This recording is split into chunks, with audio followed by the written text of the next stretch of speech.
I'm David Levitt. It's good to have you with us. Israel has intensified its offensive in Gaza. Airstrikes hit a family home in the Al-Bureij refugee camp, which the Israeli military says was a Hamas cell. Gaza's health ministry says 23 people were killed in the strike, most of whom were women and children. The Strip's civil defense agency put today's total death toll at more than 50. Israel's military has not commented on the attacks, saying it targets militants, not civilians. Meanwhile, the White House says that Israel has accepted U.S. President Donald Trump's proposal for a Gaza ceasefire. Press Secretary Karoline Leavitt said discussions were currently continuing with Hamas. I can confirm that Special Envoy Witkoff and the president submitted a ceasefire proposal to Hamas that Israel backed and supported. Israel signed off on this proposal before it was sent to Hamas. I can also confirm that those discussions are continuing, and we hope that a ceasefire in Gaza will take place so we can return all of the hostages home, and that's been a priority from this administration from the beginning. I won't comment further as we are in the midst of this right now.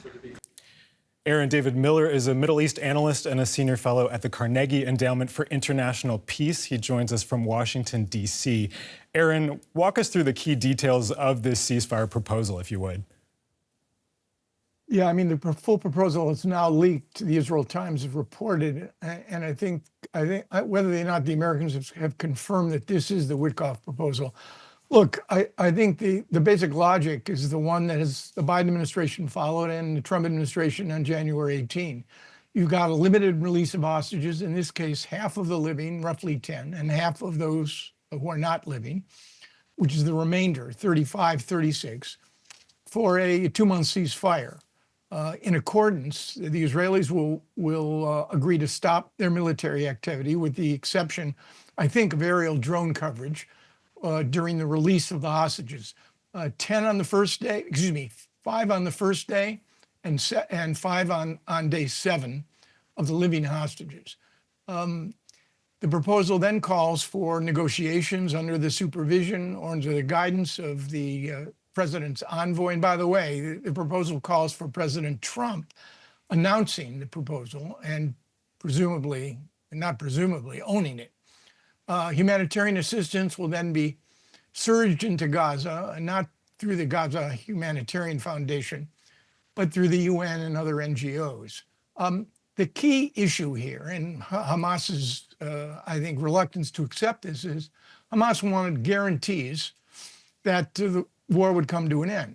And Mr. Netanyahu is not prepared to give those guarantees, nor does it appear at this stage that President Trump, if Hamas rejects this, is prepared to push the Israelis or create an or else for them if they don't. They want guarantees that this is not just a temporary ceasefire, that this will be a permanent ceasefire. I understand they're also calling for Israel to remove its troops entirely from the Gaza Strip. Is there a world in which Israel would agree to that? No, in fact, based on my experience in Israeli-Palestinian negotiations, it's very unlikely that any American president would give Hamas, by American statute and law, a foreign terrorist organization that has willfully murdered hostages, including an American, any sort of ironclad guarantee. And even if a president gave such a guarantee, no Israeli prime minister, no matter how close or not close they were to American president, would accept those terms should the Israelis feel a need to preempt or prevent any sorts of security challenges that arose. Look, I think there's a reasonable chance Hamas will accept this. They've come back with a counterproposal. But even if they do, let's be clear, I'm not sure this is going to bring us any closer to what you and I would describe as an end to the war in Gaza, better governance in Gaza, security conditions that would obviate the need for a permanent or at least an indefinite Israeli presence, and obviously humanitarian assistance and reconstruction of an area 363 square kilometers, roughly twice the size of the District of Columbia, which has basically been destroyed over the course of the last 18 months.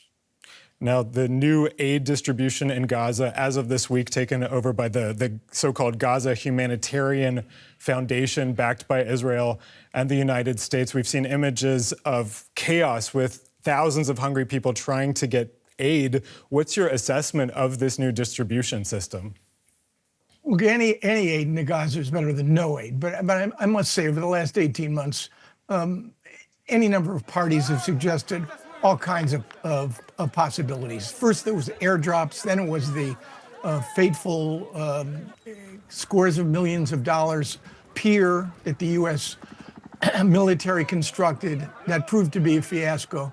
And now it's the Gaza Humanitarian Foundation. The way to get into aid into Gaza, the 600 trucks that Gaza needs, or at least needed October 6th, the needs are now more acute, clearly, for a long-suffering population, is overland through various distribution centers, facilitated by the Israelis, distributed by credible, reputable international organizations, the UN, WFP, the World Food Program, and others. Is there the danger of Hamas diversion, looting, criminal gangs access? Absolutely.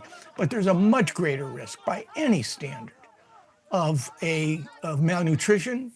And if these headlines aren't changed and become different trend lines, I think facing the prospects of real famine. Middle East analyst Aaron David Miller, thank you so much. Thanks for having me. Israel has approved 22 new settlements in the West Bank, including several previously unauthorized settlements that it's now formally recognized. Israeli Defense Minister Israel Katz called it a strategic move that prevents the establishment of a Palestinian state that would endanger Israel. The Palestinian Authority, which governs parts of the West Bank, has condemned the move, along with Britain and other countries. The United Nations says Israeli settlements are illegal. Blackened farmland outside the village of Al-Bureij, near Ramallah in the occupied West Bank. Palestinian farmers claim the people who set fire to their crops were Israeli settlers. They came and the army came with them, and they started shooting at us from one side, and settlers attacked us from the other. The residents are rushing to harvest the crops that are still left, fearing more attacks. A local official says the villagers have experienced harassment before, but the violence has increased since the October 7th terror attack by Hamas. The attacks on Al-Bureij did not start today. The attacks have been going on for years, but it increased after October 7. After October 7, they tightened the grip on our town in an unbelievable way. The aim of this attack is displacement. There are almost 12 settlement outposts in all directions. Al-Bureij is besieged by outposts, as well as the pressure it faces from the army and the settlers, demolition of homes, burning crops, cutting down trees, stealing sheep. Settlers even say that Al-Bureij should not exist. The occupied West Bank is home to almost 3 million Palestinians. They've lived under Israeli army control since Israel captured the land from Jordan over 5 decades ago. There are also 500,000 Israeli settlers living across more than 100 settlements in the territory. The UN says these Israeli villages and towns are illegal under international law. But Israel rejects this view. It has approved 22 new Jewish settlements, which includes some outposts that have already been built. Settler groups and the far-right parties that are part of the Israeli government welcomed the decision, including Finance Minister Bezalel Smotrich. He wrote that he hopes the territory will one day be part of Israel. Settlement in the land of our ancestors is the protective wall of the State of Israel. Today we have taken a huge step to strengthen it. The next step, sovereignty. The UK and Jordan condemned the move along with Israeli human rights groups. Last month, the UK, France and Canada threatened to slap targeted sanctions on Israel if it built more settlements. Palestinians and some in the international community hope that the occupied West Bank could one day form part of an independent Palestinian state. It's a hope that's fading as Israel steps up settlement construction. Our correspondent Emily Gordine told us more about Israel's new settlement plans.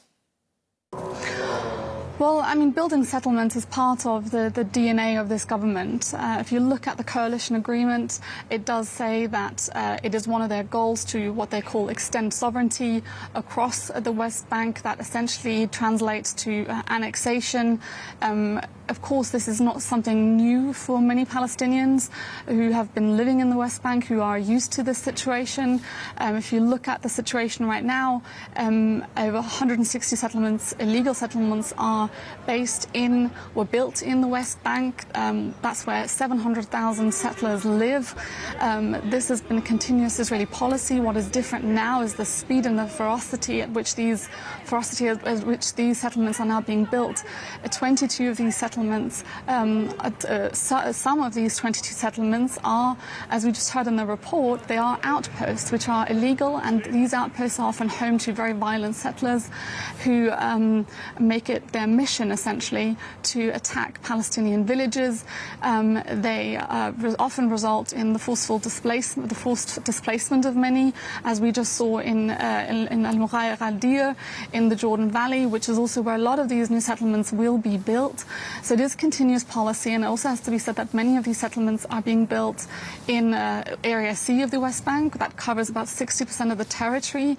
This area is under military control of Israel, and under international law, they would also be responsible for the Palestinians who live there. But the Palestinians that we spoke to often complain about the fact that they are not protected by the settler violence.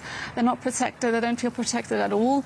Add to that the increased demolition orders that we've also seen across Area C of the West Bank, and this really does not bestow confidence among Palestinians that Israel really has its best interests at heart when it is doing this, and it is also causing a lot of international criticism.